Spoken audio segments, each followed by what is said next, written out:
Muito obrigado, senhor presidente. Cumprimentar colegas vereadores, vereadoras, quem está no plenário, quem nos acompanha pela TV Câmara, profissionais da imprensa, servidores da casa. Hoje vamos usar o grande expediente para fazer um convite de uma atividade que ocorre nesta sexta-feira em Caxias do Sul, nesta casa, que é uma audiência pública que a Assembleia irá realizar aqui no Poder Legislativo Caxiense, Assembleia Legislativa. Vereador Washington, Vossa Excelência traz um assunto que vem diretamente ao assunto que eu vou tratar.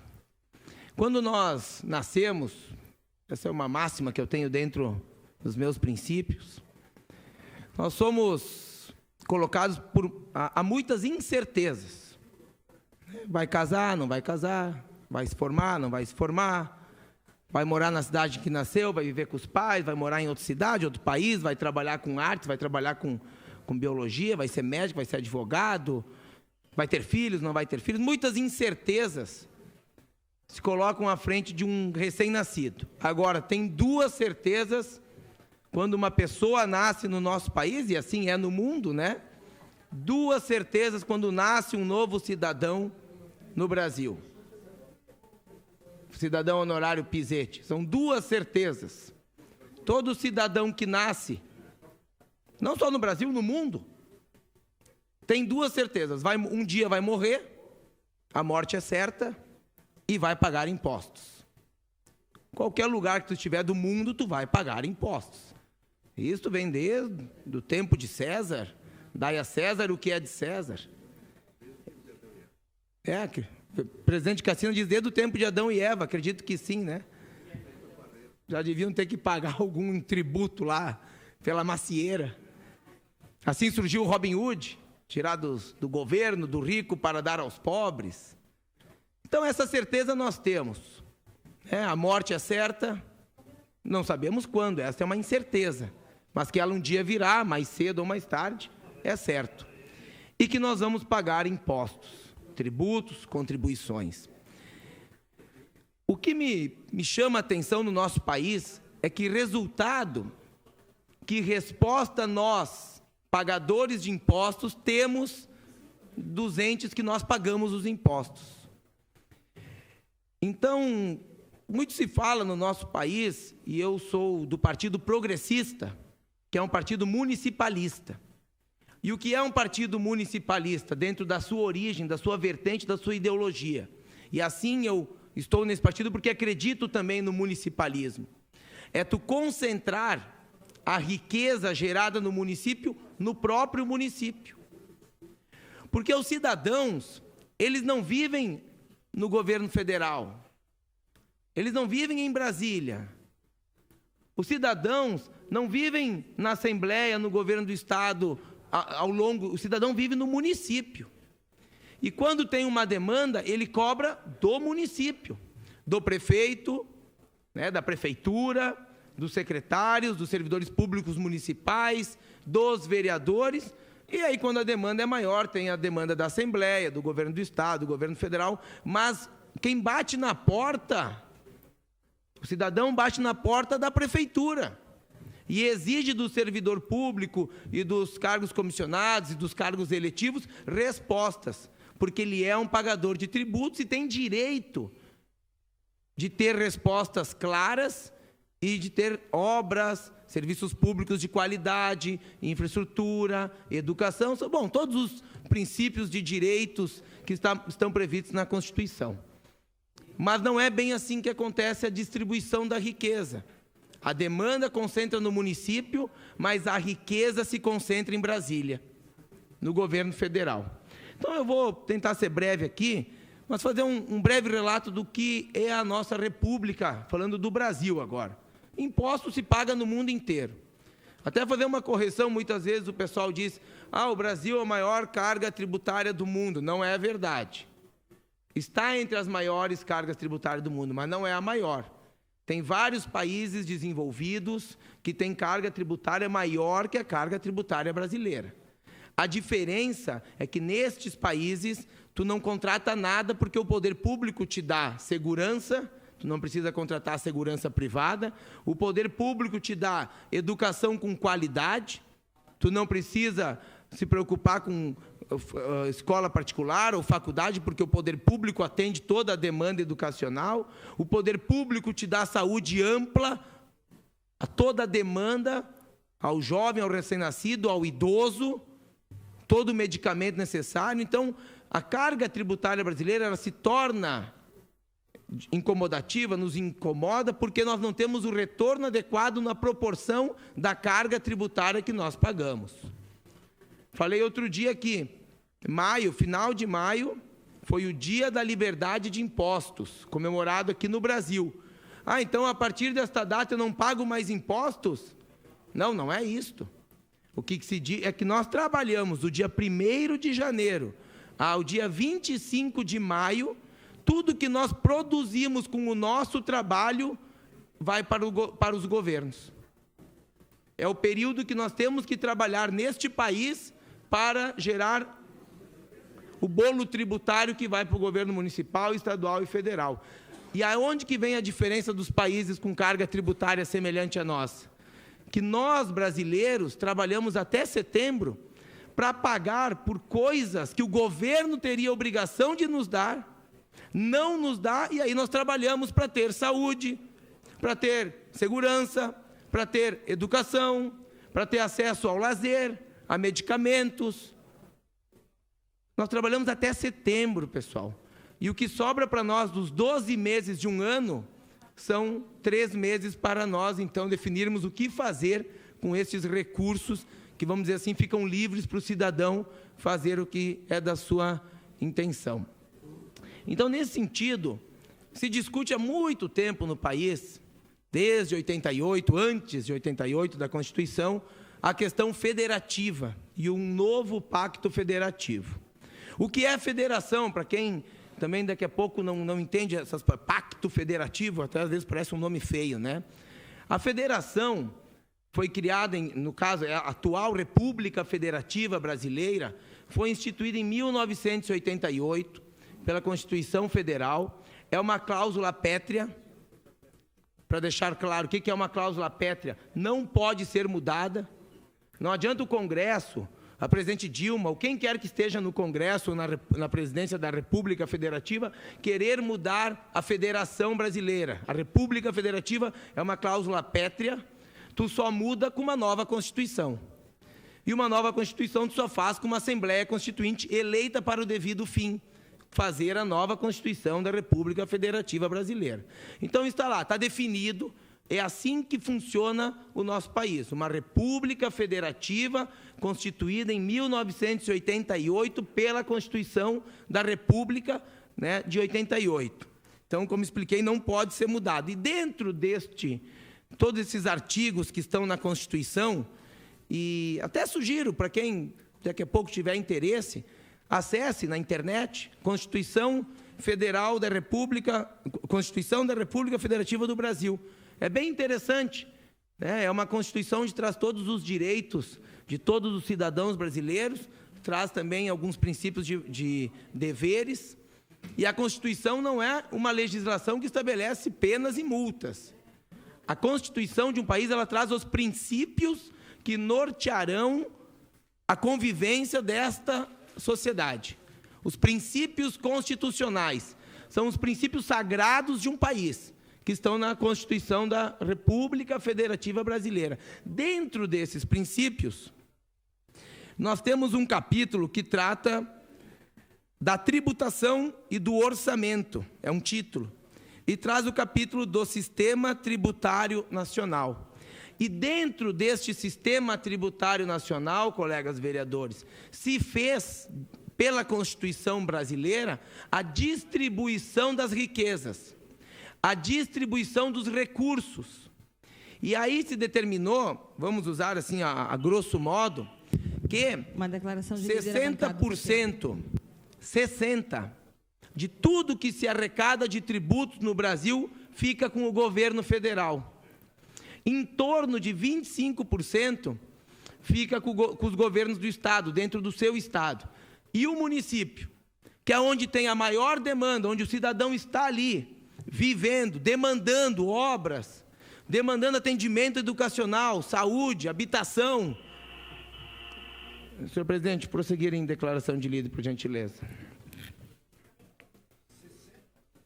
Podeis prosseguir. Então, o município, que é onde a pessoa vive, fica com 15% da riqueza gerada. Vamos usar uma palavra que é técnica, embora não pareça: bolo tributário. O bolo tributário é um termo econômico. Bolo tributário é todo o recurso gerado no país através da arrecadação de impostos, de todos os impostos. Impostos municipais, impostos federais, impostos estaduais.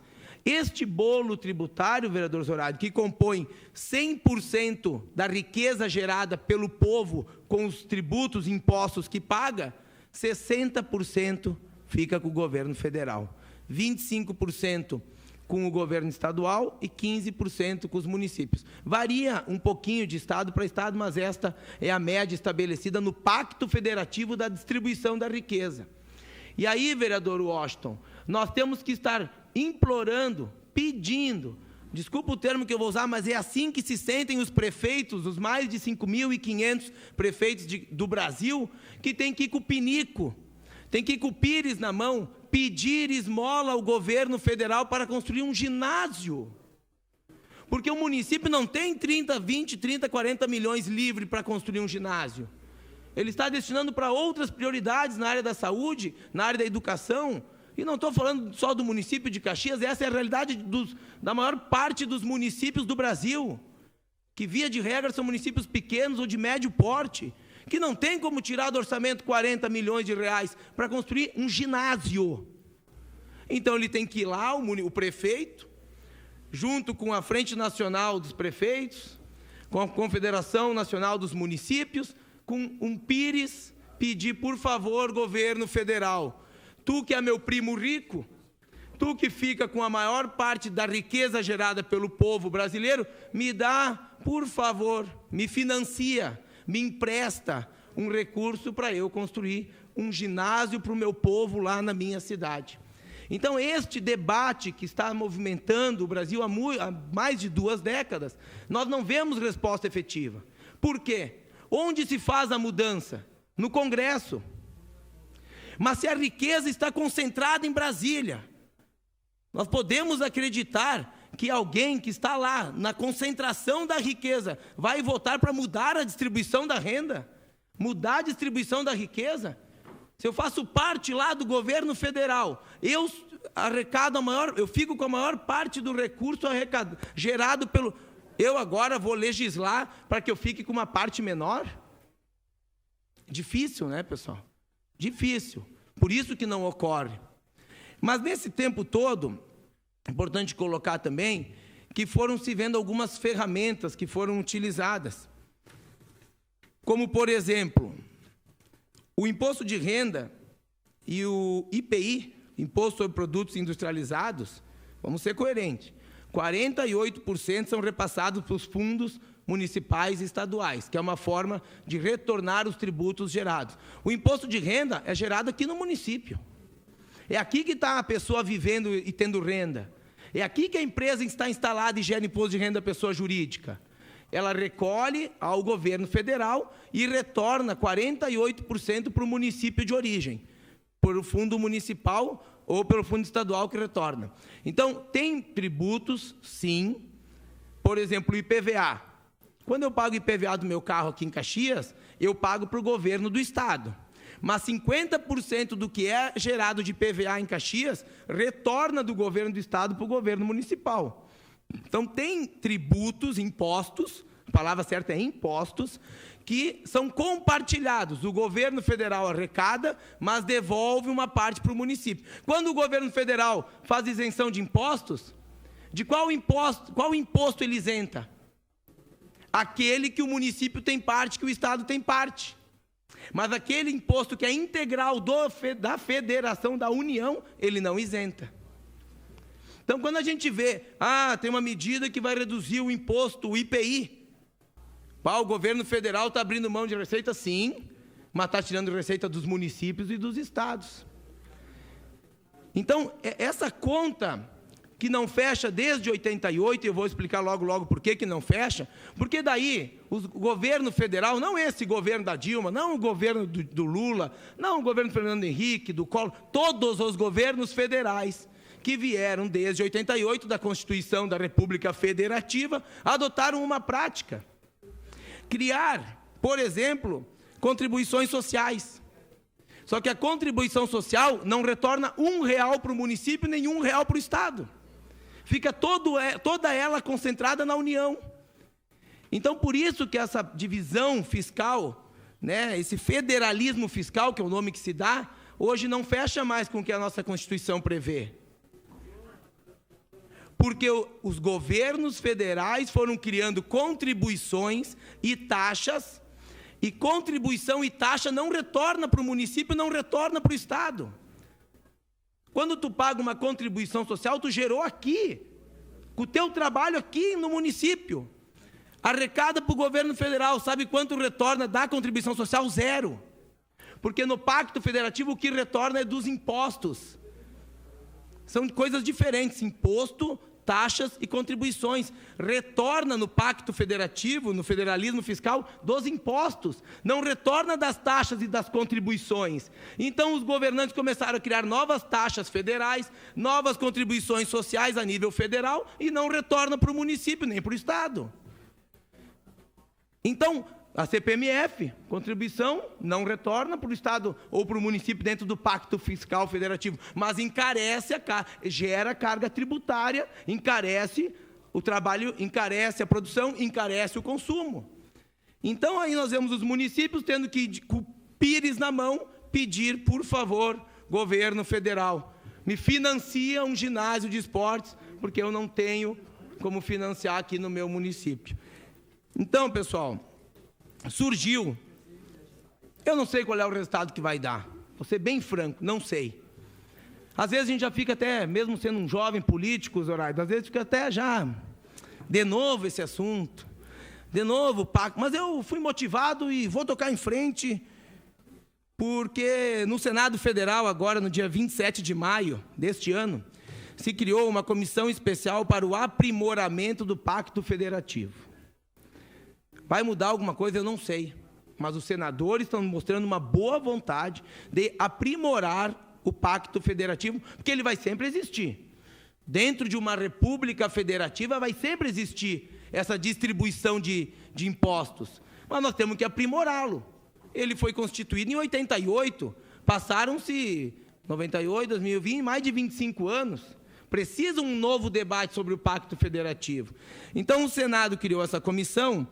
E a Câmara dos Deputados também criou uma comissão especial destinada a analisar a relação de partilha de recursos públicos e obrigações da União, dos estados e municípios. E vem um ponto importante, as obrigações, porque cada vez mais foi se passando obrigações aos municípios, mas não se repartiu o bolo tributário de forma diferente.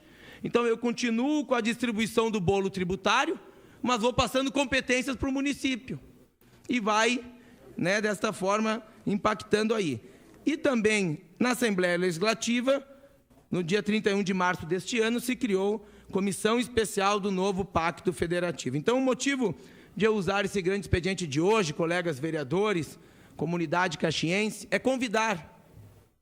Não é um assunto que atrai multidões, porque é difícil, às vezes é econômico, fiscal, tributário, pacto federativo, mas interfere diretamente na vida de cada cidadão brasileiro, que está lá no seu município, trabalha, gera tributos, gera riqueza, e na hora de ter o retorno, fica tudo com o município, fica aguardando uma estrada adequada, um porto, um aeroporto, as estruturas de logística que seriam de cunho estadual e federal, e não tem, ou tem em condições precárias. Então, a Assembleia Legislativa estará realizando no dia de amanhã, sexta-feira, está o convite, ele pediria que a TV Câmara colocasse o convite na tela, né? A Assembleia Legislativa estará realizando, né, a Comissão Especial do novo Pacto Federativo, está presidida pelo deputado Vilmar Zanquim, do PMDB, composta por mais 10 titulares, 10 deputados titulares e 10 suplentes, uma audiência pública na Câmara de Vereadores de Caxias, na data de amanhã, sexta-feira, 19 de junho,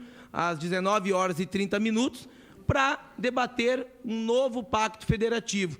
Também realizará outras audiências públicas, Santa Maria, Novo Hamburgo, Pelotas, Santana do Livramento, e após esses levantamentos nos municípios, levará para Porto Alegre, numa grande audiência pública.